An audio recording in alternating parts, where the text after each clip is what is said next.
So after several days of testing and calculations, we finally have a clear understanding of where Firefly currently stands. She turned out to be a much more complicated character than I expected, because on one hand, she already has a strong team with Shia, but on the other hand, a large part of her kit isn't fully enabled by the current roster, and even her viable build doesn't raise the team ceiling that much. So in this guide, I will focus on the important mechanics and hidden interaction you need to know, how to properly play her current teams, the base build, emblems, this, and her talent value, and also whether she is worth investing into right now. Let's quickly go over where Firefly currently fits and where she is being used for. Firefly is a versatile unit, which means her base position is still in the support slot. Right now, she mainly functions as a sub DPS in Shia, Minova, and Jinglin teams. Technically, Firefly should also function as a main DPS from a support slot with her Flying Blade build. But currently, there aren't any character in the game right now that enable that part of her kit yet. So it's not something I recommend using it right now. There are also ongoing attempts to combine both builds together to make a support slot DPS Firefly. And if the hybrid build ends up working, I will update you guys in the future. So for this guy, we'll focus on her Giant Sword build because that's the only version fully functional right now. Before we get into the build section, there are several important mechanics and hidden interaction that you need to know, because many of them work differently from their descriptions or have important behavior that the game never properly explains. And if you don't know this first, it would be easy to pick the wrong potentials or even roll the wrong stat on emblems. Now there are actually many of them, but to keep the guide short, I will focus on the ones that have biggest impact on the build and gameplay. Let's start with the most important interaction in Firefly Teams, Luminous Onslaught. Many players think that maintaining full uptime on Luminous Onslaught is impossible because of two major issues. First, Firefly's field time, and second, Shia's mark activations. Luminous Onslaught requires Firefly to remain on the field to maintain stacks. And normally after she finishes her actions, she disappears from the field long enough for the stacks to expire. So that's the first thing we need to solve, and this is exactly where Blade of Falling Petals comes into play. This potential extends Firefly's field time long enough to maintain Luminous Onslaught uptime. But even after solving this, there's still another problem, Shia. Now to clarify something first, Shia is actually very good at triggering marks, but the problem is, most of her mark activations come from her main skill, and the gap between each of her skills is long enough for Luminous Onslaught to expire. And there would be no way to fix this unless we somehow shorten her cooldown. And that's exactly how we solve it. During testing, I noticed that Luminous Onslaught stayed at full 10 stacks for over 2 minutes. And that's when I realized something was off. So the thing is, when Shia uses her main skill, there is actually a short delay before the cooldown starts ticking down. And you can actually skip that delay entirely by dashing to cancel it.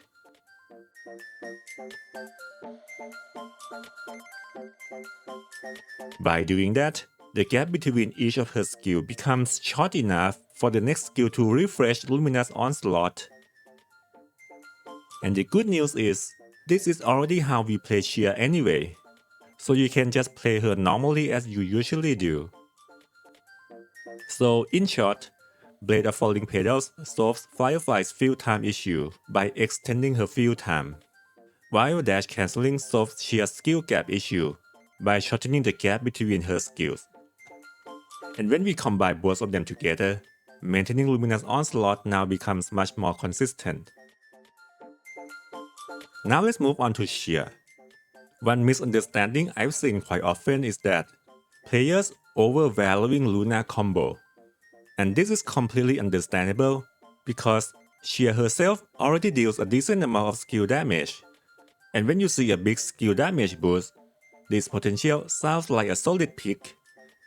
But it turns out that Lunar combo only buffs the Night Rabbit from her main skill, not her overall skill damage. So this potential is not as good as most people think, which is why you only pick it as a filler. Let's talk about Tilia.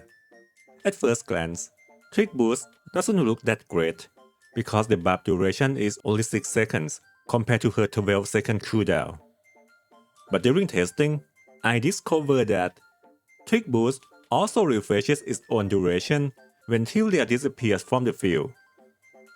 And this increases the uptime to almost 8 seconds, and once combined with cooldown reduction from Renew Spectrum, the buff uptime becomes almost permanent.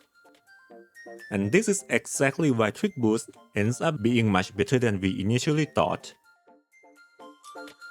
Now for Minova, she's a bit tricky to understand, because many of her potential descriptions are misleading. But for this guy, I will only focus on 2 interactions that actually matter for her gameplay, which are Bot Tricks and Unyielding Strength. For Bot Tricks, it sounds like this potential massively buffs her main skill by over 400% based on the description. But that's actually not how it works, because this buff only applies to the first hit of her skill, and this completely changes how we are supposed to play her, which I will cover in the next section. Now for Unyielding Strength, the description says that she gains stacks from hitting enemies with auto attacks, and since her full auto attack sequence hits 11 times in total, you would assume that getting 6 stacks should only take around half of the sequence. But for some reason, the entire sequence only generates 5 stacks, which means you need 1 additional hit to fully max the buff. Now with all of those interactions explained, let's talk about how to actually play Minova properly. First, you need to know that Minova's skill has 3 phases: single hit on the first, multiple hits on the second, and 3 additional hits from Ultimatum on the final phase. But most of her damage only comes from the first and the final phase, so those are the parts we want to optimize. To maximize her damage while fitting everything in a single skill cooldown, you will need to use Dash Cancel to skip some of her animations. So the rotation looks like this. Start by stacking Unyielding Strength from 1 full auto attack sequence plus 1 extra hit afterward. After that, use her main skill to deal heavy damage from the first phase, and then Dash Cancel the animation to continue to the second phase. Now, for second phase, this part doesn't do much damage, so we Dash Cancel it and start rebuilding Unyielding Strength for the third phase. And once you get full 6 stacks, finish the rotation with the final phase, and Dash Cancel once all the hits connect. And that's basically how you play Minova in this team. While doing this combo, Minova also applying large damage taken from more than just Pretty during her auto attacks. So this rotation doesn't just maximize her own damage, but it also applies debuff to support Firefly at the same time. Now for Firefly's ultimate.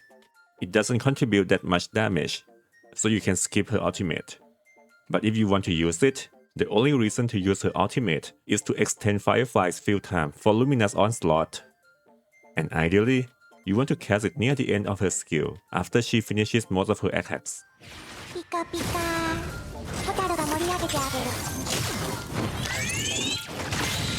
But keep in mind that the full ultimate animation takes around 7 seconds in total, so you want to cast it a bit earlier to avoid delaying her next skill.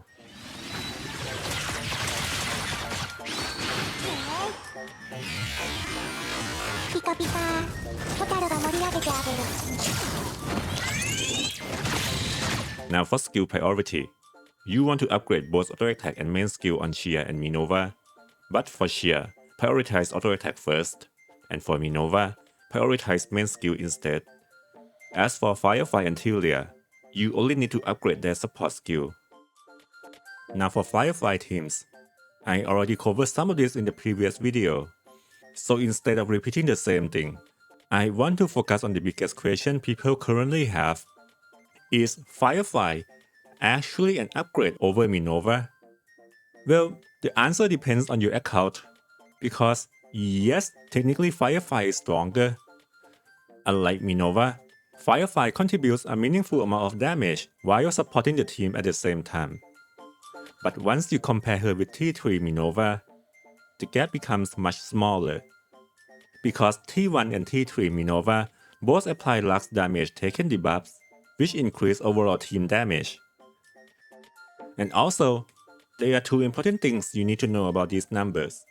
The first is, these numbers assume that Shia only hits 50% of her bullets, and this was done intentionally to reflect general boss blitz conditions.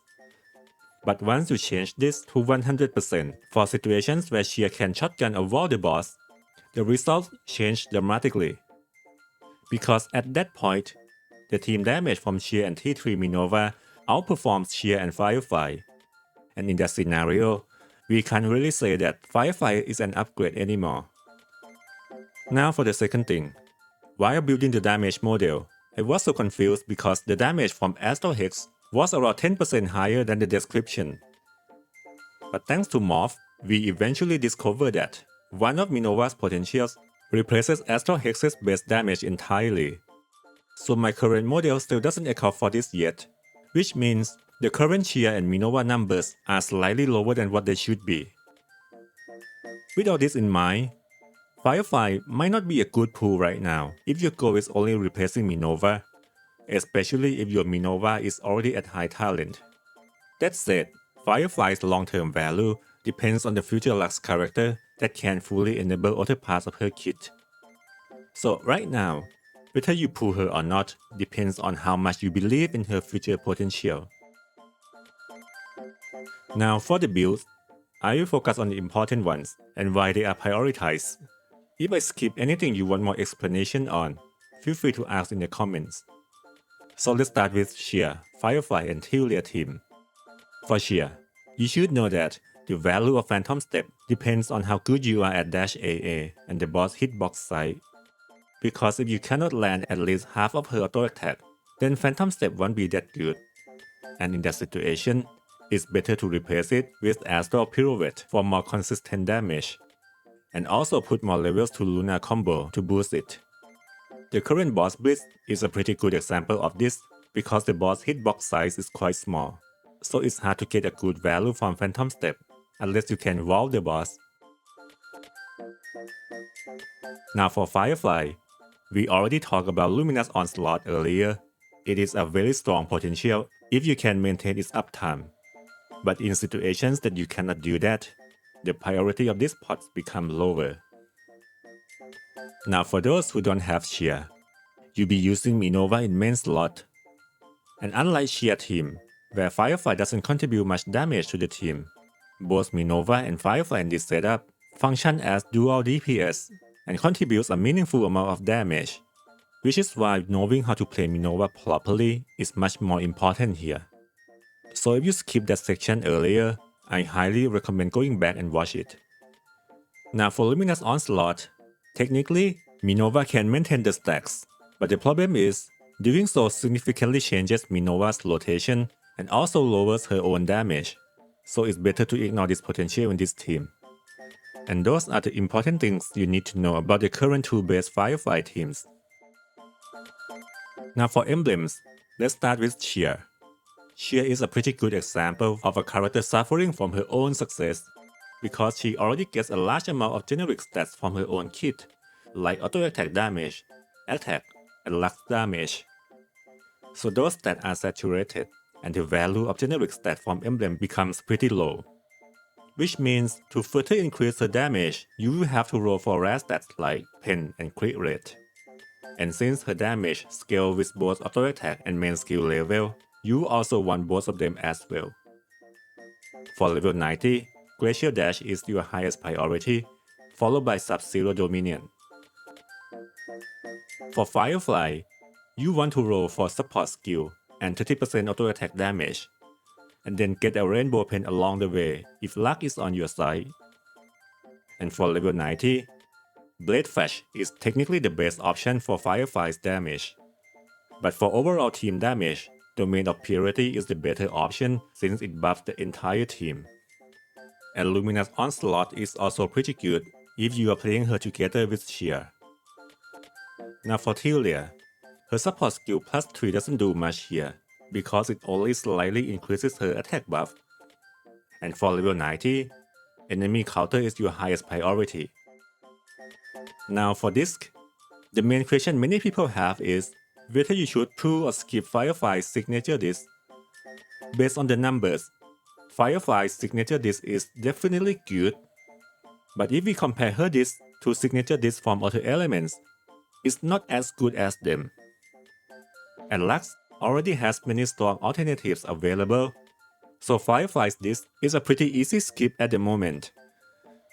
Now for support disc, Freesia signature disc is actually quite competitive compared to other Lux discs, and if you already have high copies, it can easily become one of the better options. Now for talents, one important thing you need to know is that none of Firefly's talents are locked behind Lucent or Thunderbolt, and all of her talents can function regardless of which build you are using, so investing into her talents is relatively safe. Now the real question is, what is a good stopping point? If you look at the chart, T1 and T3 are good stopping points because both of them apply Lux damage taken debuffs that benefit the entire team. And if you really like Firefly as a character, then you already know what to do. Just go all the way to T5. So overall, Firefly is one of the most unusual characters we've had in the game so far. Because despite already have a strong team with Shia, a large part of her kit isn't fully functional and isn't fully enabled by the current roster. And Firefly doesn't push Lux to a new ceiling, especially since Shia and Minova can outperform her at high talent.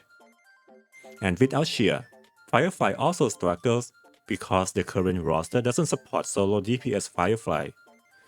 So right now, Firefly is much more of a long-term investment rather than a game-changing. And whether she eventually becomes top tier or not depends on future Lux Vanguard or Versatile.